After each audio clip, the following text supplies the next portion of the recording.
Next, we're gonna have Sonic's gatekeeper. He's the one you want to talk to first. He usually has a long line of folks waiting to talk to him at any conference or side events. And he's gonna be on stage with 5 Sonic builders, including my own boss at Hedgehog Protocol. So let's welcome on stage Will Faye, Fizz, Figue, Esko, Jarryd, and Steve. The stage is yours, guys.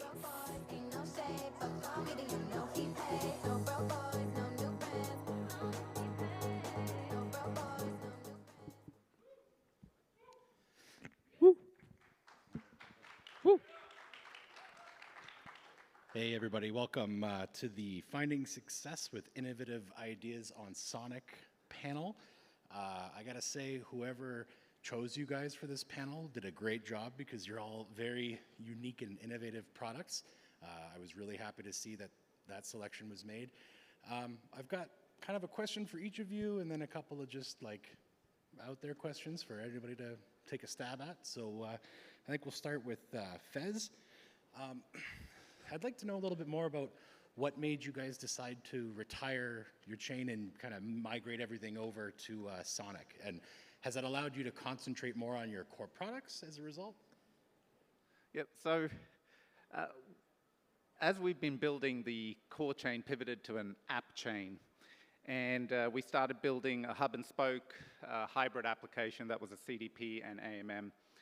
And what became apparent was we wanted to focus on the app layer, but we didn't want to focus on the upkeep of a layer 1, which is a huge cost, you know, just to keep it running, security, infrastructure, things like that. So to make the hub and spoke, because we've been building for 2 years, we've amassed over 6.5 million in liquidity that was owned by the network. And we thought, what could make this better? And part of that was we needed a hub chain that was fast. The finality had to be sub-second finality. And then 2, we were a JVM on Java, which meant any simple feature that came out on EVM years ago, like concentrated liquidity, for example, would take us 9 months to code in Java, and that just wasn't efficient use of our time. And then audits, and there's a whole bunch of other stuff. So what we realized was, hey, we want an EVM code base. You know, we want something that's been battle tested, and Sonic happened to be the one chain that had shipped to mainnet and kind of had all these ticks, sub-second finality, which helped us launch like a unified application on any chain we wanted, but felt native on whatever chain you used it on, because on the hub, everything happened very quick to finalize. Nice, glad to have you. The next one will be for Jarryd. Where do you see the future of prediction markets headed, and how does infrastructure like Sonic and Truth Network help you guys in your business? Yeah, well, as we've kind of seen over the last even 6 months, how insane predictions markets have gotten for a lot of different people and a lot of different players in the space. But the large thing that I really want to see with prediction markets is just the insane creativity that we're seeing come through. So Index.fun, for example, we have a create tool that lets users create these indexes. I've already heard some amazing ideas from the people in this audience about what we have. And even as you were saying about the gas fees up and down on binary bets makes total sense, but it lets these users pursue these initiatives more than what's already out there in the big players in the space. When it comes to Truth Network, like you were saying, that's the data layer, which is super, super important, is the attestation. With all of these prediction markets coming up, how do we say what's right and what's wrong? And a lot of that comes down to the data layer. So as we keep going forward with prediction markets, it's going to become more and more important that there's good data and it's on-chain somewhere. So you don't have lots and lots of little players providing their data to the ecosystem. It's all aggregated and lets users have the best possibility of a good user experience. That's what I would say in a nutshell is the most important. But yeah, we've seen indexes from lots of different spectrums of creativity, insane ones with very novel data, and very conservative ones as well. So the more of that I see, the happier I am, because it means it's all grassroots, it's retail driven rather than large institutionalized indexes that we've seen in the traditional finance space. Nice. To Will, Can you tell us a little bit more about Ammalgam's DLEX engine and dual-purpose pools and what led you guys to come to Sonic? Yeah, hey, hey everybody. So I'm the founder of Ammalgam, and for those of you that aren't familiar, Ammalgam is an amalgamation or a combination of a DEX and a lending protocol. And so that combination we came up with, it's something that I saw in the DeFi space, people trying to do, making different sacrifices, like maybe building a DEX on top of a lending protocol, like as balancer boosted pools was the first example, or people building a lending protocol on top of a DEX like Alpha Hemera, Gearbox. There are many examples of people trying to create in this space, but they always built one on top of the other or the other on top of the one.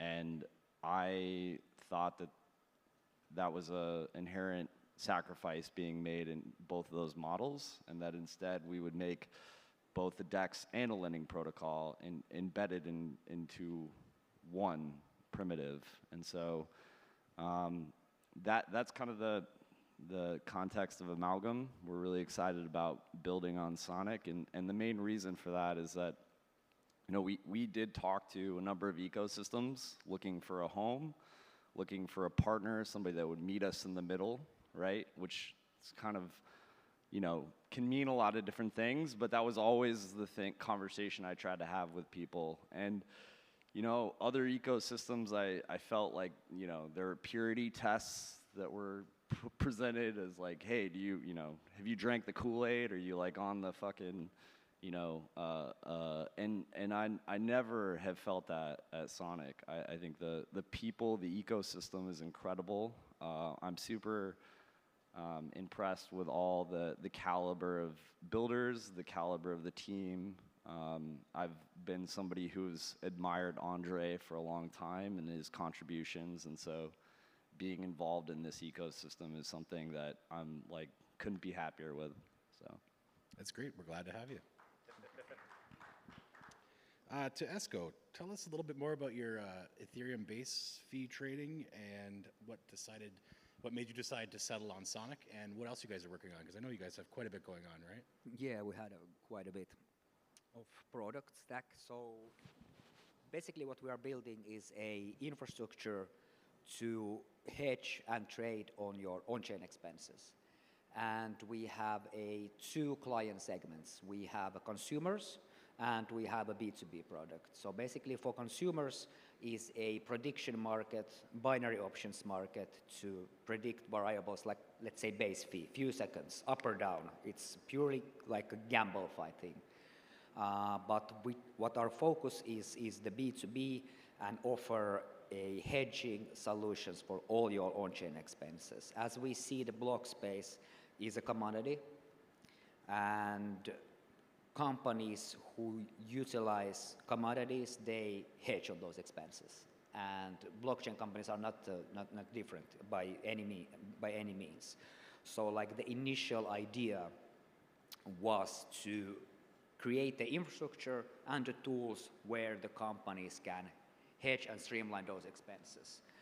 But we kind of recently pivoted to push that bit further, because we acknowledge that we are living in a Degen casino market. We need to have this kind of a product. So we pivoted that to our GTM is the consumer product. So it will be very high frequency trading, gamified, you can say kind of gamble-fied product, but still on the same niche umbrella on the on-chain expenses. And especially for Sonic, we are building a fee monetization auctions. So this is especially important for the projects who are not yet bootstrapped with liquidity. Maybe they're not fundraised, but they're already live on Sonic. They are live, they are generating, they have volume, they have users, transactions, and they are getting those VM incentives. So this is the way for them to auction those incentives and get instant liquidity to run the operations. And why we chose Sonic, it was reach out from the Sonic, and like we had one call, and we weren't kind of like shopping for blockchains where to deploy, but we had like some options where we go. We received multiple grants and like multiple different ecosystems, but the discussions with Sonic was so kind of warm, and like we felt in that discussion that like we are getting real support, we are getting like real collaboration with somebody, not just, you know, some amount of money and one exposed on, you know, ecosystem account and that's it. So that decision was correct. We feel that, like you said, that the builders are awesome, the ecosystem, the team is awesome, super supportive. So yeah, I think the reason why we chose it was just we connected in that one call, that we acknowledge that if anything we need to support technical anything, there's like you guys who we can reach out. Great, thanks. Looking forward to seeing what you guys are doing.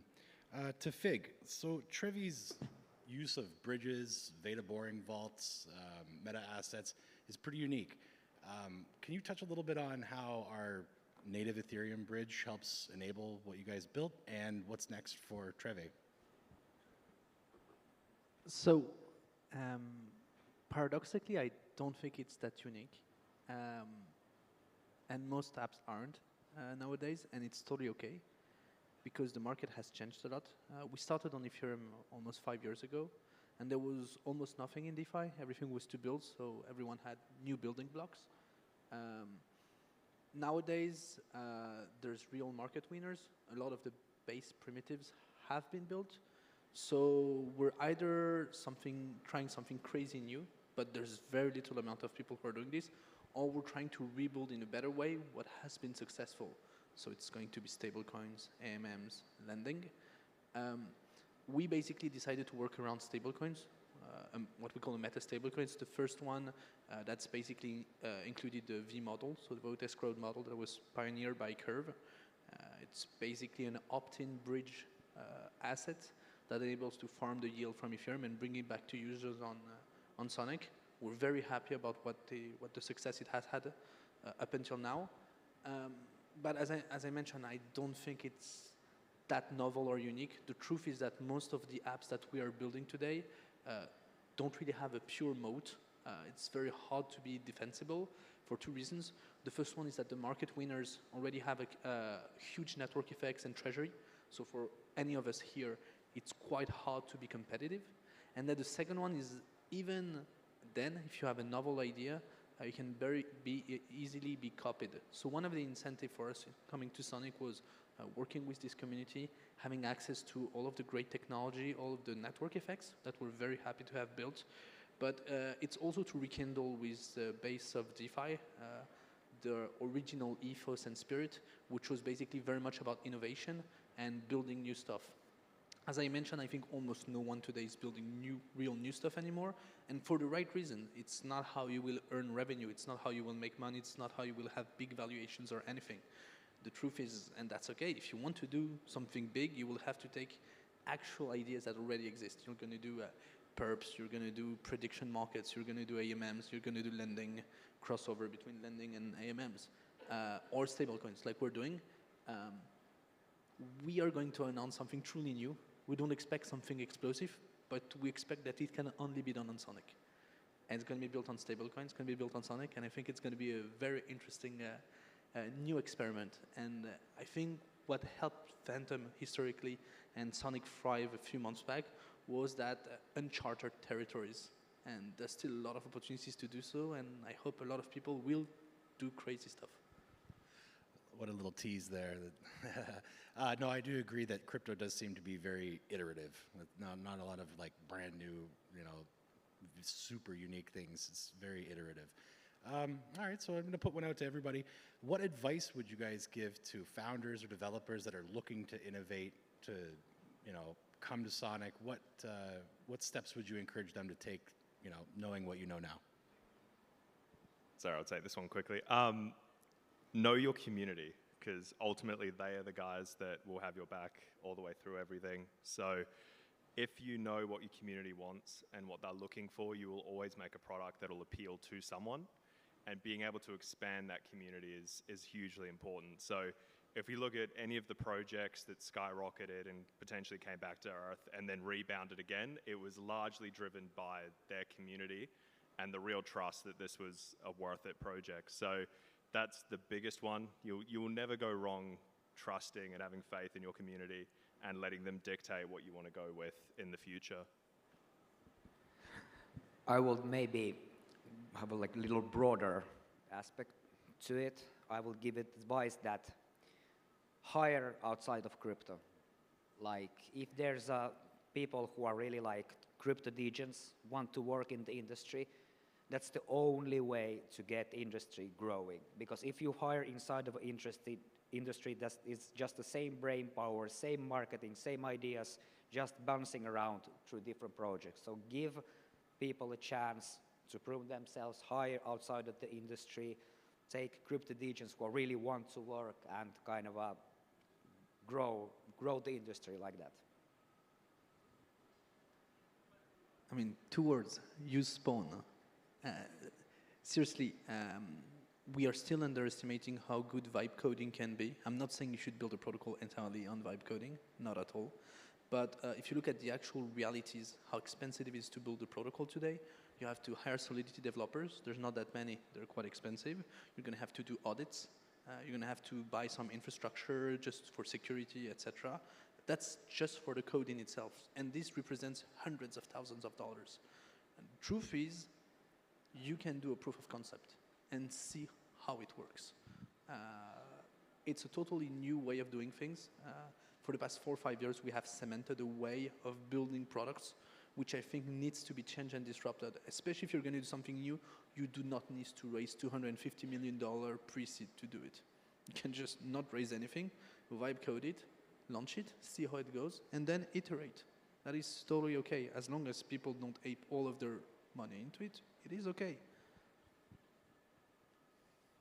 So for us, one of the big learning experiences was everything we built originally, we built and got it out the door, but we didn't make it easy for co-builders to integrate our set of products. And then we hit this massive hurdle. It's like, hey guys, you know, we have all this liquidity, we have all this, but we hadn't built the right SDKs and components to enable builders. So when we transitioned from our old chain to the new chain, the philosophy was SDK, everything we do from smart contract to front, everything has to be a product that can be consumed by an SDK by any potential partner very easily.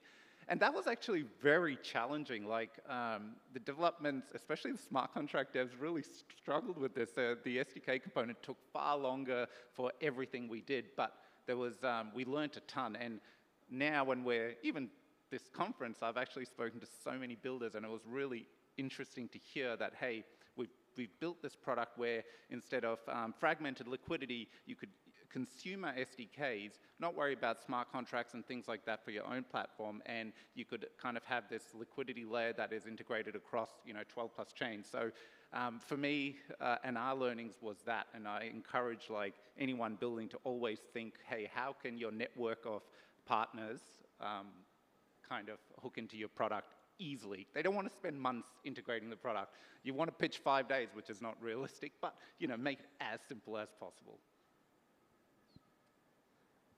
I can only speak for my own experience, and I think that if you want to do something innovative, you have to be ready to be told no much more than you'll ever be told yes, and figure out how to believe in what you're doing at such a deep level that will not throw you off, right? And that you can work through those, and that when you find those yeses, that you hold on to those people, and that's been, I think, most of how I've gotten to somebody that had an idea that didn't know if it was good or bad or indifferent, replying to a tweet from somebody in the space saying, hey, what do you think of this? And that was just one yes that I needed, and it's just the luck favoring the prepared. and you know, really being based on something that I was passionate about DeFi, and I believe that there was something in what I was thinking about and doing that could really make a difference, and just, you know, navigating and finding those people that saw that and understood it and supported the vision. Great advice, guys. Thanks. So I think that's time. So I'd like to thank our panelists for joining us, and I'd like to thank all of you for joining us as well. Enjoy the rest of the summit. Thanks, guys. Thank you.